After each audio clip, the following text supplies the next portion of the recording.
بسم اللہ الرحمن الرحیم۔ شروع اللہ کے نام سے جو بڑا مہربان اور نہایت رحم کرنے والا ہے۔ السلام علیکم ورحمۃ اللہ وبرکاتہ۔ حضرت ابو ہریرہ رضی اللہ عنہ سے روایت ہے کہ رسول اللہ صلی اللہ علیہ وآلہ وسلم نے فرمایا، تم میں سے کوئی آدمی کھڑے ہو کر پانی وغیرہ نہ پیے، اور جو آدمی بھول کر پی لے وہ اسے کہہ کر ڈالے۔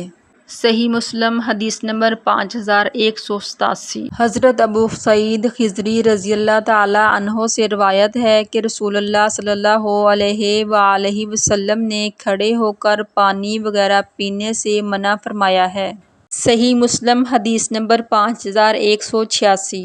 حضرت انس رضی اللہ تعالیٰ عنہ سے روایت ہے کہ رسول اللہ صلی اللہ علیہ وآلہ وسلم نے منع فرمایا کہ آدمی کھڑے ہو کر پانی پیے۔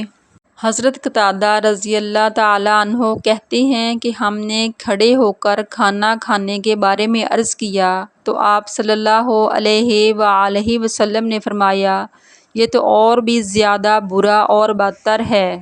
حضرت ابو ہریرہ رضی اللہ تعالیٰ عنہ سے روایت ہے کہ رسول اللہ صلی اللہ علیہ وآلہ وسلم نے فرمایا، جو شخص جان بوجھ کر میری طرف جھوٹی بات کی نسبت کرے وہ اپنا ٹھکانہ دوزخ میں بنا لے۔ اس ویڈیو کو زیادہ سے زیادہ شیئر کریں تاکہ صدقہ جاریہ کا ثواب آپ کو بھی ملتا رہے۔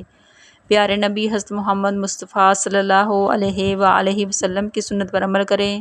مزید اسلامی ویڈیو دیکھنے کے لیے ہماری ویڈیو کو لائک، شیئر اور ہمارے چینل کو سبسکرائب کریں۔ جزاک اللہ۔